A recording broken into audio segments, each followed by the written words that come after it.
नमस्कार दोस्तों, स्वागत है आपका अपने @बायोलॉजी 9335 यूट्यूब चैनल पर। दोस्तों, मैं आप लोगों के लिए बायोलॉजी के पहला चैप्टर जीवों में जनन रिप्रोडक्शन इन ऑर्गेनिजम्स का फुल नोट्स पीडीएफ के फॉर्म में लाया हूं और मैं इसी में आपको पूरा मैटर समझाते हुए चलूँगा। दोस्तों, आप लोग यहां पर देख सकते हैं कि पहला जो हमारा हेडिंग है वो है जनन।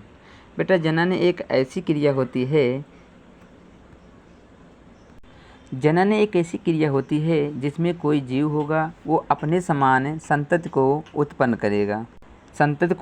करेगा या अपने से मिलती जुलती संतान को उत्पन्न करेगा। तो इसी क्रिया को जनन बोला जाता है या रिप्रोडक्शन कहा जाता है। फिर बच्चा हमारा इसमें आता है जीवन काल या लाइफ स्पान। जीवन काल जिसे इंग्लिश में बोला जाता है लाइफ स्पैन। इसका मतलब ये होता है कि कोई भी जीव होगा, उसके जन्म से लेकर उसकी प्राकृतिक मृत्यु तक के बीच का जो समय होगा या काल होगा या अवधि होगा, उसी को उस जीव का जीवन काल कहा जाता है। ये जो जीवन काल होता है बच्चा, वो किसी भी जीव के शेप और साइज पे निर्भर नहीं करता है। जैसे कि कौवा होता है और तोता होता है, दोनों का शेप और साइज लगभग समान होता है, लेकिन दोनों का जीवन अवधि जो होता है या जो जीवन काल होता है वो अलग अलग होता है। जैसे तोता होता है, तोता का 140 साल जीवन काल होता है, जबकि जो कौवा होता है उसका 15 से 16 साल होता है।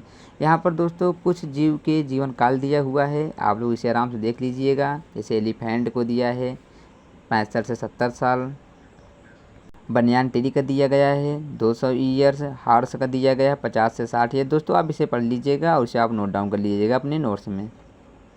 बच्चों, जो जनन होता है, जनन की मुख्यतः दो विधियां होती हैं। एक होता है अलैंगिक जनन, जिसे असेक्सुअल रिप्रोडक्शन कहा जाता है, और दूसरा होता है सेक्सुअल रिप्रोडक्शन यानी लैंगिक जनन। पहले हम देखेंगे कि अलैंगिक जनन क्या होता है। बच्चा, जो अलैंगिक जनन होता है उसमें एक ही जीव या एक ही जनक भाग लेता है, और इस विधि में क्या होता है, जब वह जीव वयस्क हो जाता है यानी मेच्योर हो जाता है, तो वह अपनी जैसी हूबहू या अपनी जैसी समान संततियों को उत्पन्न करता है। तो इसी को कहा जाता है अलैंगिक जनन। और जो अलैंगिक जनन होता है, इसके द्वारा जो भी जीव बनते हैं उसे क्लोन कहा जाता है। क्योंकि क्लोन में क्या होता है कि जब कोई भी जीव होगा, उसके माता पिता में और उसके संतति में कोई अंतर नहीं होगा, यानी उसके आनुवंशिक पदार्थ में और उसके आकारिकी में कोई अंतर नहीं होगा, तो उसे अलैंगिक जनन कहा जाता है। दोस्तों, यह जो अलैंगिक जनन होता है, यह मेनली जो हमारे एक कोष की जीव होते हैं उनमें मेनली पाया जाता है। बच्चा, उसके बाद बात आती है लैंगिक जनन, जिसे सेक्सुअल रिप्रोडक्शन बोला जाता है। इसमें क्या होते हैं, दो पेरेंट यानी दो अलग अलग विपरीत लिंग इन्वॉल्वमेंट होता है, दोनों भाग लेते हैं। एक मेल होता है, दूसरा फीमेल होता है। फिर उसके बाद निषेचन की क्रिया होती है, तब जाके संतति का निर्माण होता है, जिसे लैंगिक जनन कहा जाता है। इसमें क्या होता है, जाइगोट बनेगा यानी युग्मनज बनेगा। उसके बाद युग्मनज का विकास होगा तो एम्ब्रियो बनाएगा यानी भ्रूण बनाएगा। भ्रूण बनने के बाद 2-3 महीने से उसका फीटस चलना शुरू हो जाएगा, और फीटस जब तक बच्चे का जन्म नहीं हो जाएगा तब तक उस अवस्था को फीटस बोला जाएगा। जो लैंगिक जनन होता है इसे एडवांस बोला जाता है, जबकि जो अलैंगिक जनन होता है वह एडवांस से नहीं होता है, क्योंकि उसमें कोई भी परिवर्तन यानी कोई भी वेरिएशन नहीं आता है अलैंगिक जनन में। लेकिन जो लैंगिक जनन होता है इसमें वेरिएशन आता है, विभिन्नताएं आती हैं, जिसके कारण जो बच्चा जन्म लेता है या जो संतति जन्म लेता है उसमें वेरिएशन आता है, जिससे धीरे धीरे क्या होता है, नई जीव का निर्माण होता है या नई स्पीशीज का निर्माण हो जाता है। दोस्तों, हम अलैंगिक जनन को मुख्यतः 6 भागों में बांट सकते हैं। जैसे होता है द्विविभाजन, बीजाणु जनन, मुकुलन, कलिका, खंडीभवन, पुनरुद्भवन। दोस्तों, ये जो द्विविभाजन होता है, बाइनरी फिजन होता है, इसमें क्या होता है, कोई जीव होगा, उस जीव का जो शरीर होगा वो 2 भागों में बढ़ जाएगा। उसका जो साइटोप्लाज्म यानी कोशिका द्रव्य होगा वो 2 भागों में बटेगा। उसके बाद उसका जो केंद्रक होगा दोनों साथ साथ बढ़ जाएंगे और दोनों अलग होकर एक नए जीव का निर्माण कर लेंगे। यह मेनली एक कोशिकीय जीव जो प्रोटोजोआ होता है उसमें पाया जाता है। दोस्तों आप डायग्राम के रूप में यहाँ आसानी से देख सकते हैं और इसे आप अपने नोट्स में नोट डाउन कर लीजिएगा। दोस्तों फिर दूसरा होता है बीजाणु जनन, जिसे स्पोरुलेशन बोला जाता है। इसमें क्या होता है, कोई एक कोशिकीय जीव होता है, उसमें क्या होता है पतली भित्ति पाई जाती है और यहीं से क्या होता है ये अंकुरित होकर के नए पौधे का निर्माण कर लेते हैं। यह मेनली कवक और शैवाल में पाया जाता है जिसमें बीजाणुओं का निर्माण होता है। इसका एग्जाम्पल यूरोथ्रिक्स शैवाल में बनने वाले चल यानी मोटाइल बीजाणु होते हैं, जबकि जो अचल बीजाणु होता है वह पेनिसिलियम कवक में कणा आदि के रूप में पाया जाता है। दोस्तों आप यहाँ पर डायग्राम देख सकते हैं, ये जो ऊपर छल्ले जैसी संरचना है उसे कोनिडिया इंचेंस बोला जाता है और जो नीचे वाला स्ट्रक्चर है रॉड शेप का उसे कोनिडियोफोर बोला जाता है, जिसी से कोनिडिया अटैच होता है। उसके बाद यहाँ पर जर्मिनेटिंग कोनिडिया है जो निर्माण करता है कोनिडिया का। ये पेनिसिलियम का बच्चा एक डायग्राम है, इसे आप लोग अपने नोट्स में ज़रूर नोट कर लीजिएगा।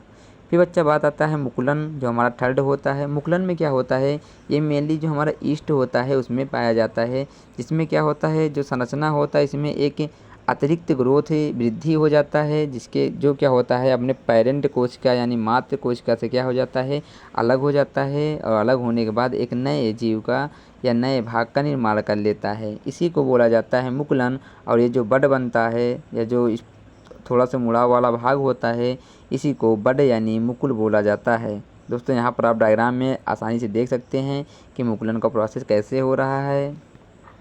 फिर दोस्तों आता है कलिका यानी जेम्यूल आता है। जेम्यूल क्या होता है बच्चा, कभी कभी जो कुछ पौधे होते हैं तने होते हैं उसमें क्या होता है बहुकोशिकीय एवं हरे रंग की रचनाएं निकलती हैं जिन्हें कलिका कहते हैं। जैसे फ्यूनेरिया होता है उसमें पाया जाता है। और जो ये हमारा जेम्यूल फॉर्मेशन होता है ये जो हमारे स्पॉन्ज होते हैं पोरीफेरा के सदस्य होते हैं उनमें मेनली पाया जाता है। ये जो जेम्यूल होंगे वो अंदर अंदर जो हमें ये माइक्रोपाइल है, मोनोएक्जान स्पिक्यूल है, इनर मेम्ब्रेन है, आर्कियोसाइट है, आउटर मेम्ब्रेन है, इसके अंदर जो पाए जाते हैं वही क्या ग्रोथ करके माइक्रोपाइल के द्वारा बाहर निकल आते हैं और क्या करते हैं नए नए स्पॉन्ज का निर्माण कर लेते हैं। बच्चा उसके बाद बात होती है खंडी भवन, जिसे फ्रेगमेंटेशन बोला जाता है। खंडी भवन के मतलब में क्या होता है, कोई बहुकोशिकीय जीव होगा, जनक होगा, उसका शरीर क्या हो जाएगा 2 या 2 से अधिक टुकड़ों में टूट जाएगा और प्रत्येक टुकड़े से क्या होगा नए जीव या नए संतति का निर्माण हो जाएगा। इसी को बोला जाता है खंडी भवन। यह मेनली यूलोथ्रिक्स स्पायरोगायरा शैवाल में पाया जाता है या कुछ असेरकी जंतुओं में भी पाया जाता है। दोस्तों यहाँ पर आप आसानी से देख सकते हैं स्पायरोगायरा में खंडी भवन को दिखाया गया है। फिर बात होती है पुनरुद्भवन, जिसे रीजनेरेशन कहा जाता है। रीजनेरेशन का मतलब ये होता है कोई भी जीव होगा या कोई पौधा होगा उसका शरीर क्या होगा जितने टुकड़ों में टूट जाएगा वहीं से क्या होगा नए जीव का या नए पौधे का निर्माण हो जाएगा जिसमें केंद्रक उपस्थित होगा। इसी को बोला जाता है पुनरुद्भवन, पुनः निर्माण करना। देख सकते हो दोस्तों यहाँ पर प्लेनेरिया को दिखाया गया है और इसके बॉडी को काट दिया गया। काटने के बाद क्या हुआ इसके बॉडी के जितने पार्ट हुए हैं उतने पार्ट से अलग अलग प्लेनेरिया का फॉर्मेशन हो जाता है। दोस्तों पौधे जो होते हैं उन पौधों में जो अलैंगिक जनन होता है ये मेनली क्या होता है कायिक जनन भी इसमें पाया जाता है। कायिक जनन मतलब क्या होता है बच्चों, जो हमारे कायिक जनन होते हैं पौधे के जो मातृ पौधा होगा उसके रिप्रोडक्टिव पार्ट जनन वाले अंग को छोड़कर जितना भी भाग होता है अगर किसी अलग भाग से नए पौधे का निर्माण होगा तो उसी को बोला जाता है कायिक जनन। यानी जो हमारा क्या होगा फूल वाला भाग होगा, फूल वाले भाग को छोड़ करके पौधे के किसी अन्य भाग से नए पौधे का निर्माण होगा तो उसी को कायिक जनन या वेजिटेटिव रिप्रोडक्शन कहा जाता है। यह भी 2 प्रकार के होते हैं, एक होता है प्राकृतिक कायिक जनन, एक होता है कृत्रिम यानी नेचुरल और आर्टिफिशियल वेजिटेटिव रिप्रोडक्शन होता है। प्राकृतिक कायिक जनन की बात किया जाए तो इसमें क्या होते हैं जो हमारे जड़ तना पत्ती इस क्रिया में भाग लेते हैं।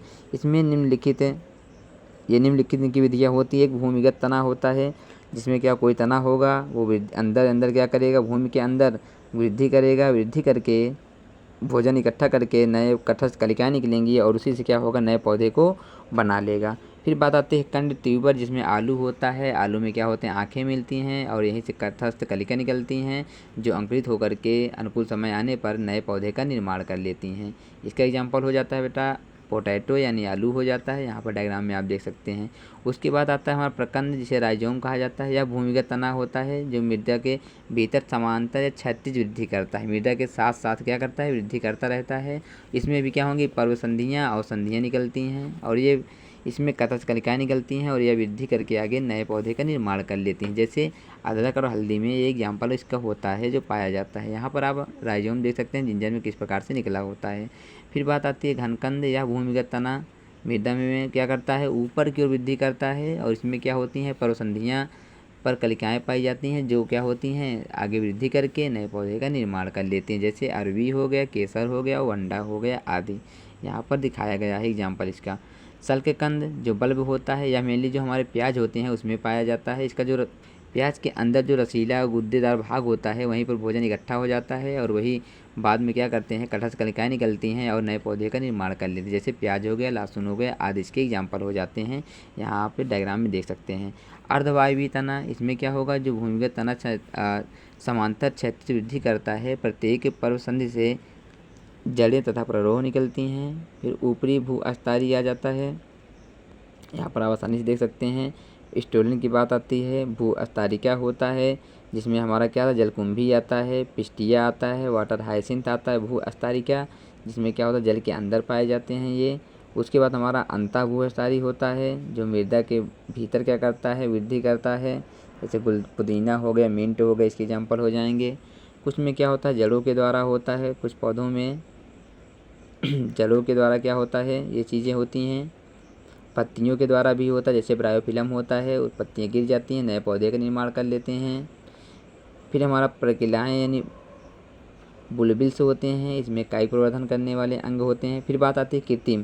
कृत्रिम में क्या होता है, जो मानव क्रिया के द्वारा किया जाता है, जिससे क्या होगा, मानव क्या करेगा, नए पौधे का निर्माण करेगा खुद से। जैसे कलम लगाना, दाव लगाना, रोपण करना। कलम लगाना में क्या होता है कि कोई पौधा होगा, उसके वांछित भाग को छोटे छोटे टहनियों में काट दिया जाता है। काटने के बाद वहाँ से क्या होगा, कथस्थ कलिका निकलती हैं, और वही क्या करते हैं, नए पौधे का निर्माण कर लेती हैं। इसी को बोला जाता है कलम लगाना। फिर बात आती है दाव लगाना। दाव लगाने में क्या होता है, कुछ पौधे होते हैं जिनकी टहनियाँ जो होती हैं मृदा में टच करने वाली होती हैं, उसी को मृदा में दबा दिया जाता है, और दबाने के बाद वहीं से क्या होता है, मिट्टी डाल दिया जाता है, और वहीं से स्वतंत्र रूप से नए पौधे विकसित हो जाते हैं। इसी को दाव लगाना कहते हैं। फिर बात आती है रोपण। रोपण विधि में क्या होता है, इसमें दो अलग अलग पौधे के नई किस्म को जोड़ा जाता है, जोड़ करके एक नई किस्म के पौधे को बनाया जाता है। इसमें जो जिस पौधे के भाग को काट के जोड़ा जाता है उसे स्टोलिन बोला जाता है, जिसमें जोड़ा जाता है उसे स्टॉक बोला जाता है। जोड़ने के बाद वहीं से क्या होगा, उसे बांध दिया जाता है, और वहीं से नए पौधे का निर्माण हो जाता है, जिसे ग्राफ्टिंग या रोपण विधि कहा जाता है।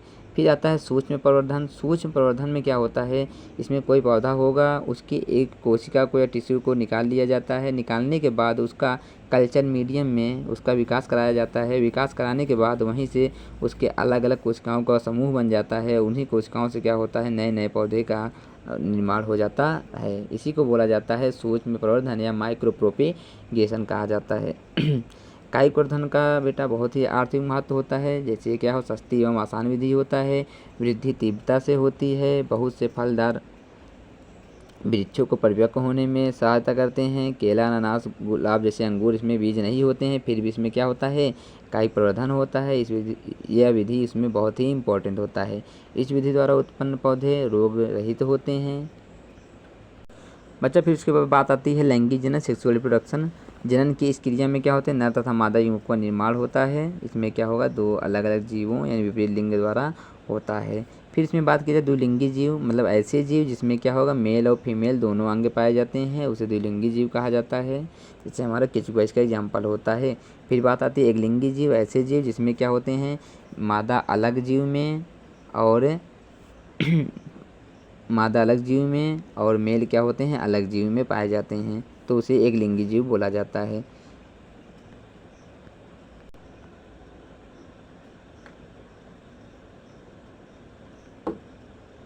लैंगिक जनन की घटनाएं की बात आती है, इसमें 3 अवस्थाएं होती हैं, निषेचन पूर्व घटनाएं, निषेचन पश्चात घटनाएं।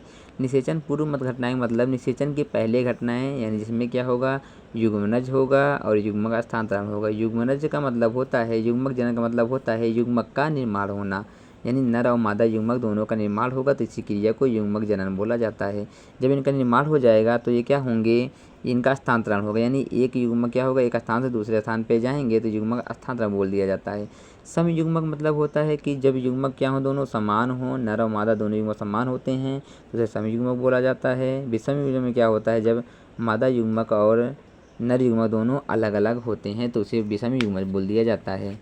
जीवों में लैंगिकता में द्विलिंगी एकलिंगी, अभी मैंने पहले बताया, द्विलिंगी पुष्प जिसमें क्या होंगे, दोनों नर और मादा दोनों संरचनाएं होंगे उसे द्विलिंगी पुष्प कहा जाता है। एकलिंगी पुष्प जिसमें क्या होंगे, नर और मादा दोनों संरचनाएं भिन्न भिन्न पौधों पर पाए जाते हैं उसे एकलिंगी पुष्प कहा जाता है। जैसे पपीता हो गया, द्विलिंगी में आपका क्या गुलाब हो गया, कमल हो गया। युग्मक निर्माण के समय कोश का विभाजन। युग्मक स्थानांतरण वही जो मैंने भी बताया, निषेचन क्रिया के बाद क्या होगा, युग्मक का स्थानांतरण होगा ताकि निषेचन की क्रिया हो पाए। निषेचन क्या होगा, जब मेल और फीमेल दोनों का मिलन होगा, संयुग्मन होगा तो उसी क्रिया को युग्मक संलयन कहा जाता है। इसके फलस्वरूप क्या होता है, युग्मनज का निर्माण होता है, दो हमेशा द्विगुणित होता है। अनिषेक जनन क्या होता है, जब बिना निषेचन के ही क्या होता है, नए जीव का निर्माण हो जाता है तो उसी क्रिया को अनिषेक जनन कहते हैं। बाह्य निषेचन क्या होता है, जब जनन की क्रिया या प्रजनन की क्रिया, निषेचन की क्रिया बाहरी माध्यम में होता है यानी जल में होता है तो उसे बाह्य निषेचन कहा जाता है। फिर बात आती है बाह्य निषेचन, जिसमें क्या होगा, जल के बाहर होगा उसे बाह्य निषेचन बोला जाएगा। फिर आंतरिक निषेचन में क्या होगा, जो जनन शरीर के अंदर होगा या ऐसा निषेचन जो शरीर के अंदर होगा उसे आंतरिक निषेचन कहा जाता है, इंटरनल फर्टिलाइजेशन। उसके बाद तीसरी अवस्था आती है हमारा निषेचन पश्च घटनाएं, यानी निषेचन के बाद क्या क्या घटनाएं होंगी। निषेचन के बाद क्या होगा, युग्मनज बनेगा जो द्विगुणित तो होगा, उसके बाद भ्रूण का निर्माण होगा। फिर हमारे जो प्राणी होते हैं, कुछ अंड प्रजक होते हैं जो अंडे देते हैं और सजीव प्रजक होते हैं जो सीधा बच्चे को जन्म देते हैं। इसी के साथ बच्चा आपका जो चैप्टर है पहला जीवों में जनन समाप्त होता है। तब तक के लिए दोस्तों धन्यवाद वीडियो को पूरा देखने के लिए। @biology 9335 को आप सब्सक्राइब करिए, शेयर करिए, दबा के लाइक करिए, ठोक दीजिए लाइक सब्सक्राइब।